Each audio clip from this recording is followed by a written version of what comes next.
Good morning. Today is Sunday, January 9th, 2022. The Chassam Sofer was a great scholar, Rabbi Moshe Sofer. He lived in the early 1800s in Eastern Europe. And he tells the following story. There was a very talented artist, and this artist created a sculpture of a horse. And it was a lifelike, life-sized, realistic sculpture of a horse. He worked on it for months and months to get every detail. And though of course it was created, but every color, every texture, every bone, every muscle, it was perfect. And he was so proud of it. It looked exactly like a real horse. And when he finished it, after months and months of effort, it was a masterpiece. And he was so proud of his work. He was so proud of what he had created. So he put this statue in the middle of the road, and he watched from a distance to see how amazed people would be to see such an artistic triumph. But he saw people coming and going. It was a busy road. And no one even looked. No one took notice of his artistic triumph. And he was so disappointed. He was so upset. What did I do wrong? Maybe it wasn't good enough. He'd worked so hard and no one even noticed. So he told this to a friend of his. And his friend said to him, "My friend, you're being foolish. The reason no one stopped to admire your work is just the opposite of what you think. You did such a good job. Your horse is so realistic. The sculpture exactly looks like a live horse. People think it's a real horse. And a real horse in the middle of the road, people see that all the time. That's where the horses are. So nobody is interested. But here's what you should do. Take your beautiful, magnificent structure and cut the horse in half. And then put one half in the street and the other half a few feet in front of it. Then you will see that people will stop and be amazed at your masterpiece." The miracles from God have several roles within the narrative of Yetzias Mitzrayim, Exodus from Egypt. We've been learning about since the beginning of the book of Shemos, and in this coming parsha, the Parsha B'Shalach, several different roles. One, of course, is to convince both the Jewish people and to convince Paro that God is real and will now keep his promise that the Jews will leave Egypt and go to Israel. There are miracles that are clearly intended to pressure Paro into letting the Jews go free. In our Parsha of B'Shalach, there is this grand miracle, the splitting of the Red Sea, which occurs in order to save the Jewish people by splitting the sea and allowing them to escape so that the Egyptian soldiers running after them will not be able to reach them, and then to punish the Egyptians by having the split waters return upon them. So different roles, different goals for these miracles that we see. But the Chassam Sofer uses this parable about the horse sculptor to add another crucial element to our understanding of miracles, and this is based on the writing of the Ramban. At the very end of last week's Torah portion, the Ramban writes, looking more generally at the entire Exodus narrative, Umin hanisim hagdolim hamufusarmim, from the great, overwhelming, once-in-a-lifetime miracles, like the splitting of the Red Sea, Adam modeh benisim hanistarim, one comes to see and appreciate the hidden miracles, the miracles that occur every day, all day, and that realization is Shehem Yesod HaTorah. That is the basis of the entire Torah. She'ein la'adam chelek b'toras Moshe Rabbeinu ad shenemem b'chol dvareinu u'makarenu, because a person cannot be considered to have a share in the Torah of Moshe and in the legacy of Moshe until one sees and internalizes that of everything that happens, shekulam nisim, everything that happens at every moment is a miracle. Ein bohem teva, there is no such thing as nature. We use the word nature or natural because in our limited experience, that's how it appears to us. But there's no such thing. Or minhago shalom, that's the way the world generally runs. But that's, of course, false. Because splitting the sea demonstrates that it is God who controls the world, can manipulate it, because God created it. And likewise controls and manipulates the way we see it every day.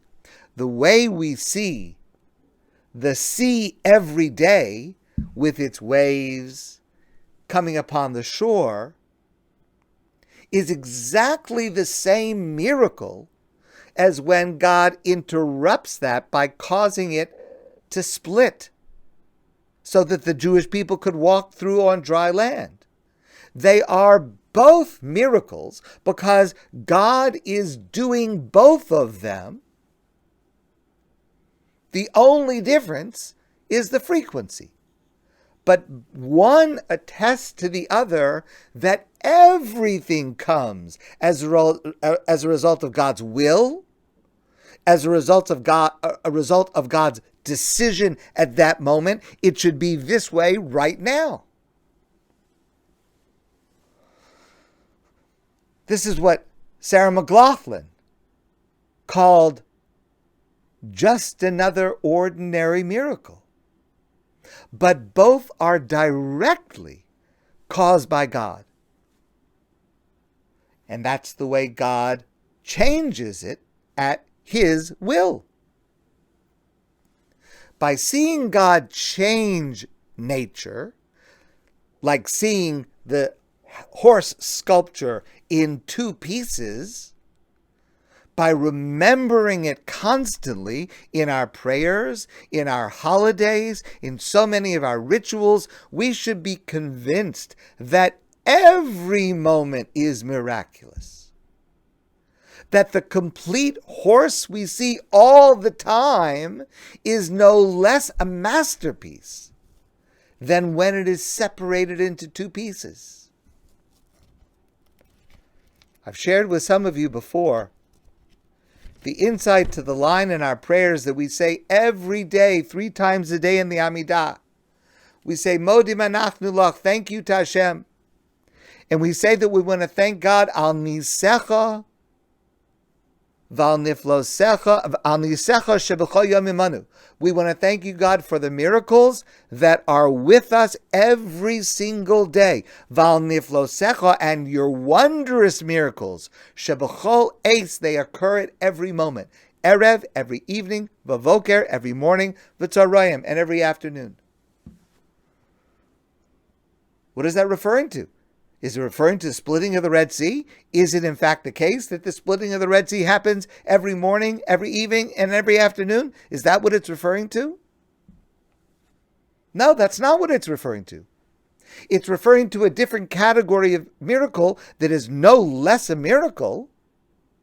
But, for example, I shared with you before, the insight of Rabbi Mark Penner, a distinguished colleague of mine, who has started doing this, and I have also started to do this, and I've recommended it to you, and I will recommend it again to you. When you say those words, that God performs miracles for me every moment, every evening, every morning, every afternoon,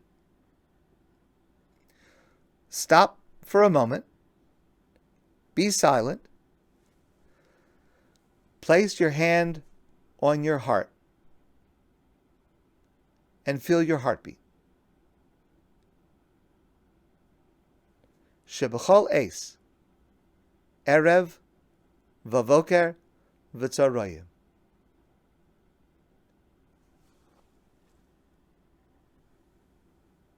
That is a miracle. Don't take that for granted, because that does not happen to everybody. It's a miracle the way our bodies work. It's a miracle. And that is a miracle is on a par with the splitting of the Red Sea. And to understand that miracle that my heart continues to beat is exactly the same type of miracle as the splitting of the Red Sea is, in the words of the Ramban, Yesod HaTorah Kula. This is the basis of the entire Torah. Kulam Nisim. All of these things are miracles. Ein Bahem Teva Uminhago Shel Olam. There's no such thing as just normal nature. It goes all this way all the time. That is just not true. Maybe that's how we perceive it. We perceive it if we're not being conscious, if we're taking it for granted. Rather, the only difference is between miracles that happen frequently, routinely, and miracles that happen only once. Consider the beauty of nature. Consider the complexity of the human body. It's all a miracle. It's all directed by, created by, and controlled by God, and sometimes manipulated by God. The fact that you and I woke this morning is no less a miracle than the splitting of the Red Sea. Both are God at work in our lives. Rabbi Abraham Joshua Heschel wrote, "Our goal should be to live life in radical amazement. Get up in the morning and look at the world in a way that takes nothing for granted. Everything is miraculous. To be spiritual is to be amazed. And the blessings we say when we wake up are intended to focus us on this radical amazement every day, just like saying Az Yashir. Every day intends to focus us within our prayers, because it reminds us that God creates the world, controls the world, can manipulate the world, either in ways that he does often or in ways that in our experience are unusual. Mary Oliver, the great poet, put this in her inimitable style in a poem she wrote titled Sometimes. Instructions for Life. Pay attention. Be astonished. Tell about it. That is what the splitting of the Red Sea should inspire within us. Erev vavoker v'tzrayim. Every moment of every evening, every morning and afternoon.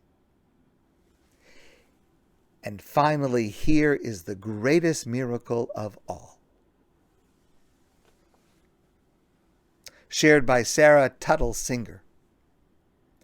That moment, when the guy speaking Arabic from Ramla helped the soldier carry her bag up the steps of the train, doesn't mean that the world is sunshine and unicorns. It doesn't mean there isn't tension between Arabs and Jews. It doesn't mean there isn't racism or violence. Those things are real. But these other, softer, gentler things happen too. And they are just as real. Why? Because people are people are people. And people are human. And humans are spectacular. My friends, I want to wish you a great day. And I look forward to seeing all of you soon in person.